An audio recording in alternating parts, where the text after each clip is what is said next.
Hi there, and welcome to Ian's Engage channel. I'm Ian. In a previous video, I showed how I'd started to construct the tricky bit of the layout behind the scenic breakboard. In this video, I'm going to show how I've continued to construct the first section of this and have figured out how I'm going to install the point rodding in the non-scenic sections. Okay, so the last time I posted about my progress, I still had a lot to do, and had only marked out where the track would be added to the first section of the tricky bit that I'd decided to tackle. It was only a small section, but there was an awful lot of work to do before it would be anywhere near complete. But I was hopeful that I'd have the points installed by the end of this video. The first job was maybe an odd one to start with, but it was an important one nevertheless, and involved inserting straws into the holes I'd made for the wiring. Why on earth would I do this though? Well, you may remember that in a previous video I managed to lose the wires when I pushed them through the foam. This was because they'd snagged on the rough edges of the foam and had diverted into the gaps beneath it. This time I wasn't taking any chances, and the straws provided a smooth channel for the wires to run through.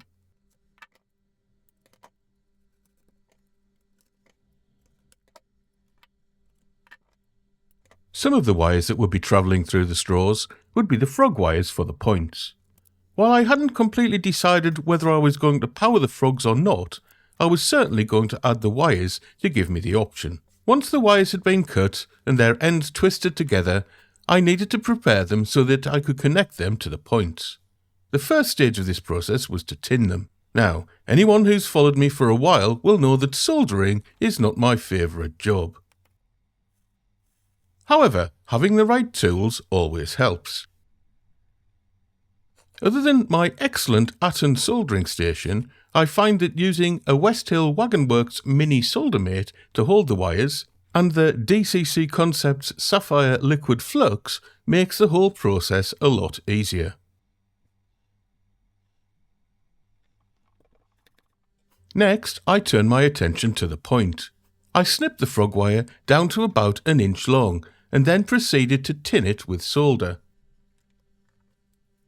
This wire was a little trickier to tin than the multi-core green wires, which I put down to it being a solid core that required a little more heat to get the solder to adhere. Next, I set about joining the two frog wires together.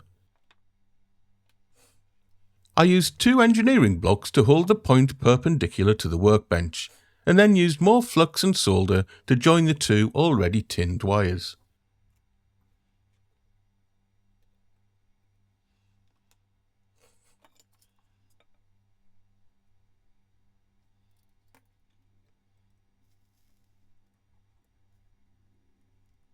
I made sure that the wires had made a good connection by giving them a good old tug.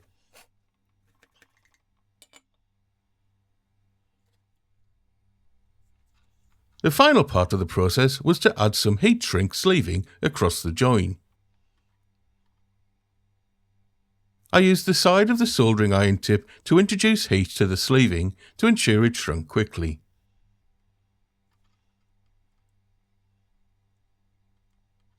In hindsight, I probably could have used half as much sleeving as I did on this joint.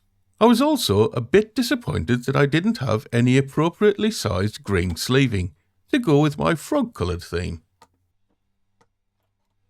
Once I'd extended the point's frog wire, I could begin to place it into position on the baseboard. First, the frog wire went through the hole.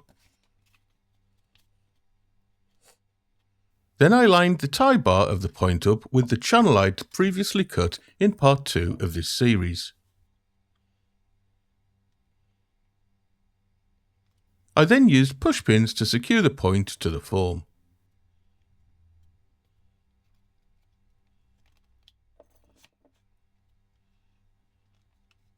Next, I needed to prepare the push rod mechanism that the servo would use to switch the point.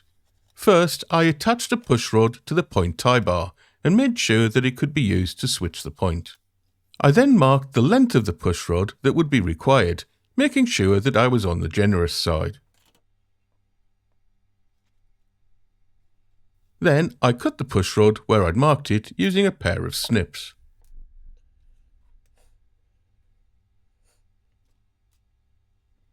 Next, I measured some brass tubing to length.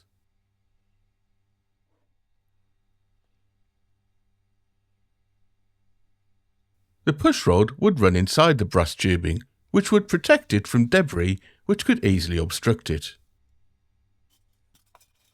I decided to use my Dremel to cut the brass tubing using the same cut-off disc I'd used to cut the plastic servo lugs in my previous video.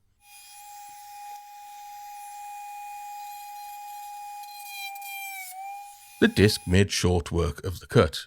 I then tried running the pushrod in the tube, but the tube must have been crushed at one end, so I used my snips to make a fresh cut.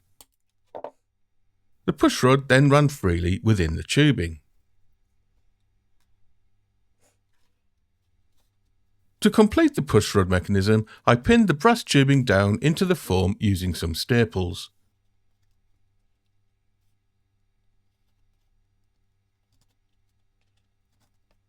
The tubing would eventually be glued, but the staples would suffice to hold it for the time being.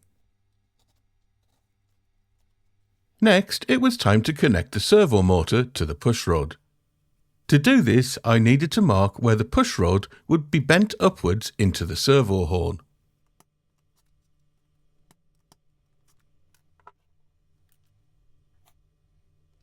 I then needed to take apart the pushrod mechanism and bend the pushrod up, making sure I didn't remove it from the brass tubing, otherwise I wouldn't be able to fit it again after it had been bent.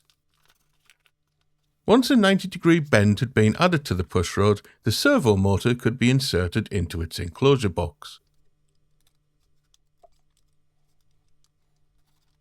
The pushrod mechanism could then be refitted to the point tie bar and pinned down again.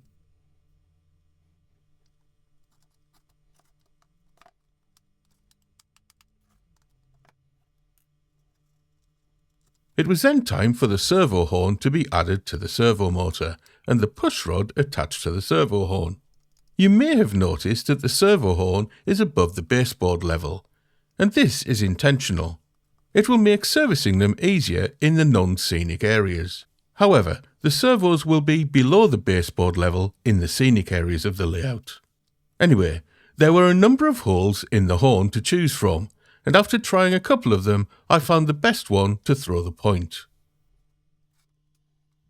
Next, it was time to connect the servo to some power and see how it operated. So I connected the servo up to a servo tester and the servo tester to a power supply and started to test. At first, everything seemed okay, with some good slow motion switching, but there was soon a problem. The whole mechanism would have to be sturdy enough to ensure that the pushrod always remained connected to the servo horn and the tie bar even when the servo was set at an extreme position. Unfortunately, at the tie bar end, the pushrod kept disconnecting. After a little bit of troubleshooting, I decided that the end of the pushrod connected to the tie bar of the point was too short. So, guess what? Yep, I needed to make a new pushrod. This was a little bit annoying, but probably a necessary evil, as it meant that I probably wouldn't make the same mistake again. So here is some speeded up footage of me going through the whole process again.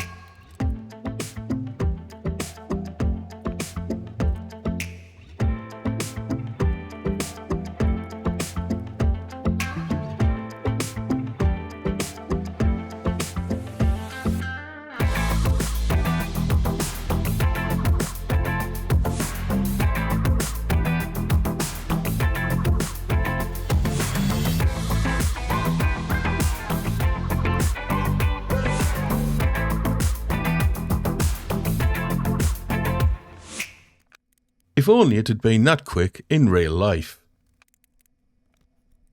Right, so now that the servo was connected again, it was time to test the new pushrod mechanism.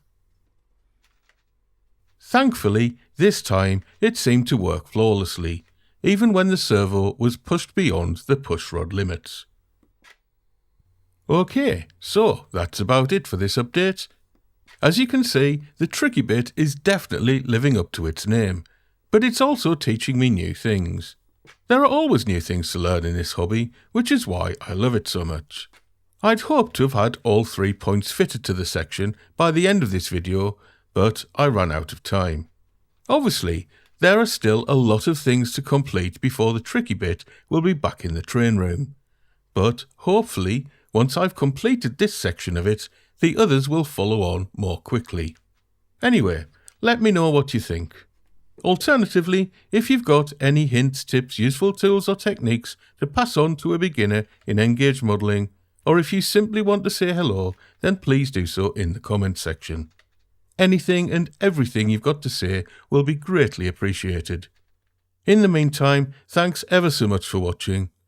Hopefully I'll have another update on my progress soon. Bye.